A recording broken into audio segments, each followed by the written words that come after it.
বন্ধুসকল, আপুনি যদি এজন ইউটিউবাৰ হয়, আপোনাৰ বাবে আটাইতকৈ ইম্পৰ্টেণ্ট বস্তুটো হ'ল আপোনাৰ ভিডিঅ'ৰ ভিউজ। আপোনাৰ চেনেলটো আগলৈ যাব নে নাযাব, আপোনাৰ চেনেলটো গ্ৰ' হ'ব নে নহ'ব, এইটো আপোনাৰ ভিডিঅ'ৰ ভিউজৰ ওপৰতহে ডিপেণ্ড কৰে। যদি আপোনাৰ ভিউজ নাই, তেতিয়াহ'লে আপোনাৰ চেনেলটো কোনোদিনাখন গ্ৰ' নকৰে। আজিৰ এই ভিডিঅ'ত মই আপোনাক ক'বলৈ গৈ আছোঁ যে আপোনালোকে আপোনালোকৰ ইউটিউব ভিডিঅ'ত ভিউজ কেনেদৰে পাব। কাৰণ এজন ইউটিউবাৰে যেতিয়া এটা ভিডিঅ' বনায়, তেওঁৰ বাবে ভিউজটো আটাইতকৈ বেছি ইম্পৰ্টেণ্ট হয়। তো ভিডিঅ'টো সম্পূৰ্ণ চাওক, আৰু ভিডিঅ'টো যদি ভাল লাগে তেতিয়া প্লিজ ভিডিঅ'টো লাইক কৰিব, কমেণ্ট কৰিব আৰু শ্বেয়াৰ কৰিব। আৰু চেনেলটোলৈ যদি আপুনি নতুন যায় তেতিয়া প্লিজ চেনেল ছাবস্ক্ৰাইব কৰি দিব। নমস্কাৰ বন্ধুসকল, মোৰ নাম ৰাজ আৰু অসম টেক চেনেলটো আপোনাক সকলোকে মই এবাৰ স্বাগতম জনাইছোঁ। বন্ধুসকল, আপুনি যদি নতুন ইউটিউবাৰ হয়, তেতিয়াহ'লে আপোনাৰ বাবে আটাইতকৈ ইম্পৰ্টেণ্ট বস্তুটো হ'ল আপোনাৰ ভিডিঅ'ৰ ভিউজ। কাৰণ আপোনাৰ ভিডিঅ'ৰ ভিউজৰ ওপৰত ডিপেণ্ড কৰে আপোনাৰ চেনেলটো আগলৈ যাব নে নাযাব, সেইটো ডিপেণ্ড কৰে। যদি আপোনাৰ ভিডিঅ'ত ভিউজ আহে, তেতিয়াহ'লে কিন্তু ইউটিউবে আপোনাৰ ভিডিঅ'টো আগলৈ ৰেকমেণ্ড কৰে, মানে অন্য দৰ্শকৰ তালৈ আপোনাৰ ভিডিঅ'টো পঠায়। এতিয়া কথাটো হ'ল যে আপোনাৰ ভিডিঅ'টো অন্য দৰ্শকৰ তালৈ কোনে পঠায়? ইউটিউবতো আৰু কোনো মানুহ গৈ নাথাকে যে আপোনাৰ ভিডিঅ'টো তালৈ পঠাব বা সমুখলৈ পঠাব। ইউটিউব এটা ছফ্টৱেৰ ছিষ্টেমত কাম কৰে, এটা ৰবট ছফ্টৱেৰ ছিষ্টেমত কাম কৰে, আৰু সেই ছফ্টৱেৰ ছিষ্টেমটো কেটচ কৰিহে আপোনাৰ ভিডিঅ'টো আগলৈ ৰেকমেণ্ড কৰে। কিন্তু ৰেকমেণ্ড কৰিব কেনেকৈ? চাওক, আপোনাৰ ভিডিঅ'ৰ মেইন টাইটেলটোৰ পৰা আপোনাৰ ভিডিঅ'টো ৰেকমেণ্ড কৰে। আপোনাৰ ভিডিঅ'টো যদি চাৰ্চেবল টপিক্সৰ ওপৰত হয়, তেতিয়াহ'লে কিন্তু ইউটিউবে সেই ভিডিঅ'টো যোনে এই টপিক্সটো চাৰ্চ কৰিছে তেওঁৰ দৰে আপোনাৰ ভিডিঅ'টো পঠাব। এতিয়া প্ৰব্লেমটো হ'ল বহুত ব্লগাৰ আছে, তেওঁলোকৰ ভিডিঅ'বোৰৰ টাইটেলবোৰ তেওঁলোকে নিজৰ ইচ্ছামতে দিয়ে, আৰু যিটো হয়তো দৰ্শকে বেছি চাৰ্চ নকৰে। কিন্তু আন ভিডিঅ'বোৰৰ লগত এনেকুৱা নহয়। চাওক, এতিয়া যদি আপুনি ইউটিউবত চাৰ্চ কৰে হাউ টু মেক বিৰিয়ানী, আপুনি বহুত ধৰণৰ ভিডিঅ' পাই যাব, কাৰণ এইবোৰ চাৰ্চেবল টপিক্সৰ ভিডিঅ' হয়। বা আপুনি how to make chicken curry, বা আপুনি হাউ টু মেক থাম্বনেইল, বা হাউ টু মেক বেনাৰ, এনেকৈ বহুত ধৰণৰ ইউটিউবত চাৰ্চেবল টপিক্সৰ ওপৰত ভিডিঅ' আছে, আৰু সেইবোৰ মানুহে চাৰ্চ কৰে। আপোনাৰ ভিডিঅ' যদি এনেকুৱা চাৰ্চেবল টপিক্সৰ ওপৰত ভিডিঅ' হয়, তেতিয়াহ'লে আপোনাৰ ভিডিঅ'টো মানুহে চাৰ্চ কৰি চাব। কিন্তু যদি আপোনাৰ ভিডিঅ'টো চাৰ্চেবল টপিক্সৰ ওপৰত নহয়, তেতিয়াহ'লে ডিপেণ্ড কৰে আপোনাৰ ভিডিঅ' থাম্বনেইলটোৰ ওপৰত। আপোনাৰ ভিডিঅ'টো থাম্বনেইলটো চাইহে মানুহে আপোনাৰ ভিডিঅ'টো ক্লিক কৰে, আৰু তেতিয়া আপোনাৰ ভিডিঅ'ত ভিউজ আহে। কিন্তু ইউটিউব এলগৰিদমে প্ৰথমে আপোনাৰ ভিডিঅ'টো দৰ্শকলৈ কেনেকুৱাকৈ পঠাব? আপোনাৰ ভিডিঅ'ত আপুনি যিটো টাইটেল দিছে, সেই টাইটেলটো চাইহে ইউটিউবে অন্য মানুহলৈ ইউটিউব এলগৰিদমে আপোনাৰ ভিডিঅ'টো অন্য মানুহলৈ পঠায়। তেওঁলোকে আপোনাৰ প্ৰথম ভিডিঅ'টো ধৰি লওক 10জন মানুহলৈ পঠালে। এতিয়া সেই 10জন মানুহে আপোনাৰ ভিডিঅ'টো কিমান দেৰি চাইছে, মানে এভাৰেজ ভিউ ডিউৰেশ্যন, আপোনাৰ ভিডিঅ'টো কিমান দৰ্শকে কিমান দেৰিলৈকে চাইছে তাত ডিপেণ্ড কৰে। যদি আপোনাৰ সেই প্ৰথম ভিডিঅ'টো যদি 10জন মানুহৰ ভিতৰত যদি 5জনেও সম্পূৰ্ণ বা তাতকৈ আধাও চাইছে, তেতিয়াহ'লে ইউটিউবে আৰু 10জন মানুহলৈ আপোনাৰ ভিডিঅ'টো ৰেকমেণ্ড কৰে। আৰু তাৰপিছত যদি সেই 10জন মানুহে আপোনাৰ ভিডিঅ'টো সম্পূৰ্ণ বা তাতকৈ আধাও চায়, তেতিয়াহ'লে ইউটিউবে আপোনাৰ ভিডিঅ'টো আৰু আগলৈ ৰেকমেণ্ড কৰে। মানে যদি আপোনাৰ ভিডিঅ'ৰ দৰ্শকে বেছিকৈ চাই গৈ থাকে, তেতিয়াহ'লে ইউটিউবে কিন্তু আপোনাৰ ভিডিঅ'টো আৰু অন্য দৰ্শকৰ তলত ৰেকমেণ্ড কৰে। আৰু এইটো কোনো মানুহে নকৰে, সেইটো ইউটিউব এলগৰিদম ছিষ্টেমে কৰে, আৰু এইটো এটা কম্পিউটাৰ ছফ্টৱেৰৰ ওপৰতহে কাম কৰে। তাৰপিছত হ'ল চাওক, আপোনাৰ ভিডিঅ'টো এতিয়া 20জন মানুহে সম্পূৰ্ণ চাইছে বা আধা চাইছে, তেতিয়া ইউটিউবে তাত চাব যে তাত লাইক কিমান আছে আৰু ডিছলাইক কিমান আছে। আপোনাৰ ভিডিঅ'টো যদি 20জন মানুহে চাই পেলাই যদি 15জনে বা 10জনেও লাইক মাৰিছে, তেতিয়াহ'লে ইউটিউবে কিন্তু এই ভিডিঅ'টো আৰু 20জন মানুহলৈ ৰেকমেণ্ড কৰিব। আৰু আপোনাৰ ভিডিঅ'টো যদি 20জনৰ ভিতৰত যদি 10জনৰ আনলাইক মাৰিছে, ডিছলাইক মাৰিছে, তেতিয়াহ'লে কিন্তু ইউটিউবে আগলৈ সেই ভিডিঅ'টো কম ৰেকমেণ্ড কৰিব।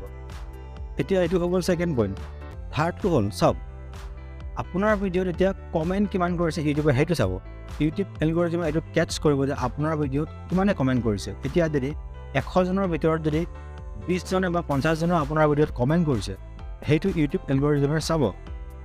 আৰু তাৰ ভিতৰত ইউটিউবে এইটোও চাব যে ইয়াত ভাল কমেণ্ট কিমান কৰিছে আৰু বেয়া কমেণ্ট কিমান কৰিছে, মানে আপোনাৰ ভিডিঅ'টোৰ ৰিলেটেড মানুহে ভাল কমেণ্ট কৰিছে নাই, মানে আপোনাৰ ভিডিঅ'টো মানুহৰ বাবে গুৰুত্বপূৰ্ণ হৈছে নাই, মানে মানুহে এই ভিডিঅ'টো চাই ভাল পাইছে, এই কথাটো ইউটিউবে কেটচ কৰিব।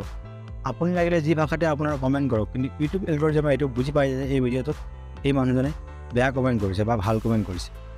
আৰু তাৰপিছতহে আহে আপোনাৰ ডিছক্ৰিপশ্যন টেগ। এইবোৰ চাওক, এইবোৰ বস্তু ইমান ইম্পৰ্টেণ্ট নহয়। আপোনাৰ ডিছক্ৰিপশ্যন আপুনি কি লিখিছে সেইটো ইমান ইম্পৰ্টেণ্ট নহয়, আপুনি টেগ কি দিছে সেইটো ইমান ইম্পৰ্টেণ্ট নহয়। আপোনাৰ ভিডিঅ'ৰ মেইন টাইটেলটো বেছি ইম্পৰ্টেণ্ট হয়। আপুনি আপোনাৰ ভিডিঅ'ত কি টাইটেল দিছে সেইটোহে ইউটিউব এলগৰিদমে চায়। মানে ধৰি লওক, এতিয়া কিছুমান মানুহে কুকিঙৰ বস্তু চাই ভাল পায়, কিছুমানে ব্লগিং চাই ভাল পায়, কিছুমানে মটো ব্লগ চাই ভাল পায়, কিছুমানে টেকনিকেল ভিডিঅ' চাই ভাল পায়। এতিয়া ইউটিউবে প্ৰত্যেকজন দৰ্শকে কেনেকুৱা ধৰণৰ ভিডিঅ' চাই ভাল পায় সেই কথাটো ইউটিউবে গম পায়। মানে ইউটিউব এলগৰিদমে সেই কথাটো জানে যে এই মানুহজনে এনেকুৱা ধৰণৰ ভিডিঅ'বোৰ চাই ভাল পায়, সেইবাবে কোনোবা মিউজিক ভাল পোৱা মানুহজনক ইউটিউবে কেতিয়াও টেকনিকেল ভিডিঅ'টো ৰেকমেণ্ড নকৰে বা কোনোবা ফুডিজ বা কুকিং ভিডিঅ' চোৱা মানুহক ইউটিউবে কেতিয়াও টেকনিকেল ভিডিঅ' বা আপোনাৰ গাড়ীৰ ভিডিঅ' ৰেকমেণ্ড নকৰে। সেইবাবে বন্ধুসকল মই আপোনালোকক ক'ব বিচাৰোঁ যে আপুনি যদি ইউটিউব জাৰ্নিত আছে আৰু আপুনি যদি এজন ব্লগাৰ হয় তেতিয়াহ'লে আপুনি আপোনাৰ থাম্বনেইল একেবাৰে ধুনীয়া বনাওক। আপোনাৰ থাম্বনেইলটো যাতে মানুহে দেখিয়ে তাক ক্লিক কৰে। কাৰণ আপুনি যদি ব্লগ ভিডিঅ' বনায় তাততো আপুনি লিখিব নোৱাৰে যে হাউ টু মেক কাৰী বা হাউ টু মেক থাম্বনেইল, আপুনি এনেকুৱা ধৰণৰ কথা লিখিব নোৱাৰে। সেইবাবে আপুনি আপোনাৰ টাইটেলটো অলপ ক্লিকেবল টাইটেল বনাওক, যেনে মানুহে আচৰিত হৈ যায় যে কথাটো কি লিখিলে চাওচোন ভিডিঅ'টো। আৰু আপোনাৰ থাম্বনেইলটো এনেকুৱাকৈ বনাওক যাতে মানুহে এই থাম্বনেইলটোত ক্লিক কৰিব ইচ্ছা কৰে। ভিউজ প্ৰত্যেকজন ইউটিউবাৰক লাগে, আপোনাকো লাগে, মোকো লাগে, কিন্তু সেই বুলি আপুনি প্ৰত্যেকটো বস্তুত ক্লিক বেক কৰি নাথাকিব। আপুনি যদি থাম্বনেইলত কিবা এটা বেলেগ বিচাৰে আৰু আপোনাৰ ভিডিঅ' যদি কিবা এটা বেলেগ হয় তেতিয়াহ'লে কিন্তু আপোনাৰ ভিডিঅ'টো ইউটিউবে আগলৈ ৰেকমেণ্ড নকৰিব, কাৰণ মানুহে এই ভিডিঅ'টো আধা চাই পেলাই এৰি দিব। আৰু এনেকুৱা ধৰণৰ ভিডিঅ'বোৰ মিছলিডিং মেটাৰ এটাত পৰে আৰু ইউটিউবে এনেকুৱা ভিডিঅ'বোৰ এনেকুৱা চেনেলবোৰেই ডিলিট কৰি দিয়ে। সেইবাবে বন্ধুসকল মই আপোনাক ক'ব বিচাৰিছে আপুনি যদি আপোনাৰ ভিডিঅ'ত ভিউজ আনিব হয় তেতিয়াহ'লে আপুনি আপোনাৰ প্ৰথমতে টাইটেল ভাল কৰক, আপুনি আপোনাৰ থাম্বনেইল ভাল কৰক আৰু তাৰপিছত আপুনি অডিয়েঞ্চ এংগেজমেণ্ট আনিবলৈ চেষ্টা কৰক আপোনাৰ ভিডিঅ'ত। আপোনাৰ ভিডিঅ'ৰ ষ্টাৰ্টিং আপুনি অলপ এণ্টাৰটেইনিং বনাওক, আপুনি অলপ মনোৰঞ্জন ষ্টাৰ্টিং বনাওক। কাৰণ আপোনাৰ যদি 10 মিনিটৰ ভিডিঅ'টো 1-2 মিনিটলৈকে যদি মানুহে মনোৰঞ্জন পায় তেতিয়াহ'লে হয়তো আপোনাৰ ভিডিঅ'টো 5 মিনিট বা সম্পূৰ্ণ আপোনাৰ ভিডিঅ'টো মানুহে চাব আৰু তেতিয়া আপোনাৰ ভিডিঅ'টো ৰিচ কৰিব, কাৰণ তাত এভাৰেজ অডিয়েঞ্চ ইণ্টেনশ্যন আহিছে। আৰু যিমানে আপোনাৰ ভিডিঅ'টো আগলৈ গৈ থাকিব সিমানে আপোনাৰ তাত লাইক আহিব, কমেণ্ট আহিব আৰু আপোনাৰ ভিউজো বাঢ়ি বাঢ়ি গৈ থাকিব আৰু আপোনাৰ চেনেলত নতুন নতুন দৰ্শকো এংগেজ হ'ব। সেইটোৱে বন্ধুসকল, ইউটিউবত ভিউজ বঢ়োৱা কোনো যাদু টনা বা আপোনাৰ ৰকেট চাইন্স নাই, ইয়াত কোনো বেলেগ ফৰ্মুলা নাই। মেইন দুটা বস্তু হ'ল আপোনাৰ ভিডিঅ'ৰ থাম্বনেইল আৰু আপোনাৰ ভিডিঅ'ৰ টাইটেল। এই দুটা যদি আপোনাৰ ঠিক থাকে তেতিয়াহ'লে আপোনাৰ ভিডিঅ'টো ইউটিউবে ৰেকমেণ্ড কৰে আৰু তেতিয়া আপোনাৰ ভিডিঅ'টোত ভিউজ পাবলৈ সম্পূৰ্ণ চান্স থাকে। আৰু এটা বনাছত মই আপোনালোকক কথা ক'বলৈ গৈ চাওক, আপুনি এজন নতুন ইউটিউবাৰ হয়, আপুনি আপোনাৰ ভিডিঅ'ৰ ষ্টাৰ্টিঙতে আপুনি আপোনাৰ ভিডিঅ'ত লাইক কৰক, শ্বেয়াৰ কৰক এইবোৰ নক'ব, কাৰণ মানুহে আপোনাৰ ভিডিঅ'টো চাই পেলাইহে আপোনাৰ ভিডিঅ'টো লাইক বা শ্বেয়াৰ বা কমেণ্ট বা আপোনাৰ ছাবস্ক্ৰাইব কৰিব। মানুহে এনেই ভিডিঅ'টো নাচাই আপোনাৰ ভিডিঅ'টো কেতিয়াও লাইক শ্বেয়াৰ ছাবস্ক্ৰাইব নকৰে।